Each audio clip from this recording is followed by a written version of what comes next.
उसके साथ विश्व के देशों का समर्थन, और हमारे निर्दोष लोग मर रहे हैं, हमारा कोई समर्थन नहीं कर रहा। तो मोदी जी किस लिए घूम रहे हैं, किस लिए घूम रहे हैं? मैं एक बात और कहना चाहूंगा। मंच पे प्रदेश अध्यक्ष जी हैं, गोविंद डोटासरा जी हैं, आपके अपने, आपके घर के हैं। आपने पिछली बार कांग्रेस सरकार के समय में गरीब का बच्चा भी इंग्लिश मीडियम में एजुकेशन ग्रहण कर सके, इसके लिए Mahatma Gandhi English medium school बनाए ना, आप सब लोगों ने देखे। उनका रिजल्ट भी हिंदी मीडियम से भी टॉप रहा, शानदार रिजल्ट रहा। पूरे प्रदेश के अंदर लोग चाहते हैं कि इंग्लिश मीडियम स्कूल चले, लेकिन संविधान पे हमला देखिए कि राज बदल गया। इसलिए पिछले 1.5 साल हो गए इन लोगों को आए हुए, 1.5 साल के अंदर जिन टीचर्स का इंटरव्यू हो गया, सिलेक्शन हो गया, उन टीचर्स को आज तक नहीं लगाया और वो बच्चे बिना टीचरों के साथ पढ़ रहे हैं। ये संविधान पे हमला नहीं है। आज गरीब की, मजदूर की, दिव्यांग की, बुजुर्गों की पेंशन को 3-3, 4-4 महीने तक रोका जाता है। उसका अधिकार है कि उसको हर महीने पेंशन मिलेगी। राजस्थान के अंदर एक कानून हमने बना दिया कि हर साल उसकी 15% पेंशन बढ़ेगी, लेकिन नहीं बढ़ा रहे, नहीं हर महीने पेंशन दे रहे। ये संविधान पे हमला नहीं है। जिन बच्चियों का अच्छा प्रदर्शन रहा, मेरिट में आ गई, मेरिट लिस्ट जारी हो गई, स्कूटियां आ गई, स्कूटियों में खड़े खड़े झाड़ झंकर जम रहे हैं, लेकिन वो स्कूटी नहीं बांट रहे हैं, बच्चियों के अंदर छटनी कर रहे हैं और अपनी मर्जी से स्कूटी बांट रहे हैं। ये संविधान पे हमला नहीं है। आज भले ही आप लोग सोच लो कि ये तो फला के साथ गलत हो रहा है, ये इस दूसरे व्यक्ति के साथ गलत हो रहा है, लेकिन याद रखना कभी नंबर आपका भी आएगा। ये फूट डालो राज करो की नीति अपना रहे हैं, ये हमें बांटना चाहते हैं और हमें बांट के और एक एक पे हमला करना चाहते हैं।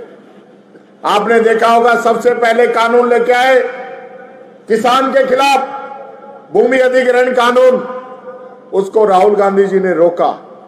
उसके बाद 3 काले कानून लेके आए। 1 साल से अधिक समय तक किसान सड़कों पे बैठा रहा दिल्ली के चारों तरफ। 1000 शहादत दी, तब वो काले कानून वापिस हुए। क्या आपको लगता है कि कोई व्यक्ति अपनी आवाज उठाता है, कोई धरना देता है, प्रदर्शन देता है, तो उस प्रदर्शन के आधार पर उसकी बात सुनी जाती है? नहीं सुनी जाती। राजस्थान के अंदर तानाशाही पैदा कर दी इन लोगों ने कि जो कोई भी खिलाफ प्रदर्शन करे, काले झंडे दिखा दिए, धरना दे दिया, मुकदमे दर्ज कर दो, मुकदमे दर्ज कर दो सब पे। आज मेरे पे, प्रदेश अध्यक्ष जी पे, कांग्रेस के नेताओं पे मुकदमे दर्ज करने में कभी नहीं छोड़ रखी इन लोगों ने। तो ये जो संविधान की किताब है, क्या ये स्वतंत्रता हमें नहीं देती कि हम अपनी बात इस सरकार के सामने रख सके? आज ये लोग बातें करते हैं आरक्षण की। आरक्षण कहां मिलेगा? रेलवे इन लोगों ने बेच दी, LIC इन लोगों ने बेच दी, बैंक इन लोगों ने बेच दिए, बंदरगाह इन लोगों ने बेच दिए। तो कहां से नौकरी, कहां से आरक्षण? सिर्फ और सिर्फ गुमराह करने की बात कर रहे हैं। मैं साथियों आप लोगों से कहना चाहूंगा, आज जागने का समय है। ये लोग अगर सत्ता के अंदर इसी प्रकार से तानाशाही करते रहे, मैं तो रोज लड़ता हूं विधानसभा के अंदर, डोटासरा जी रोज लड़ते हैं विधानसभा के अंदर, और अंदर क्या बाहर भी लड़ते हैं। जो विधानसभा, राजस्थान की विधानसभा पूरे देश के अंदर अपना महत्व रखती है। इसकी परंपराएं हैं, उसके नियम हैं, उनके कानून हैं, लेकिन नियम कानूनों को नहीं मान रहे। अभी हम गए थे चूरू के अंदर, चूरू से हमारे विधायक आते हैं नरेंद्र बुढ़ानिया जी।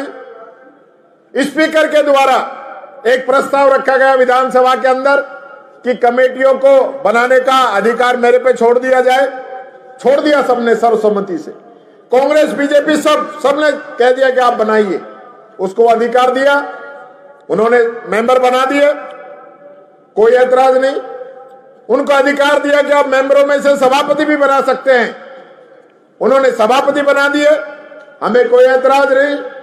लेकिन इस कमेटी का सभापति उस कमेटी में बना दो, ये अधिकार इस संविधान की किताब में ही नहीं है और न विधानसभा ने उनको दिया है। तो फिर किस हिसाब से आप विधानसभा के अंदर निर्णय कर रहे हैं?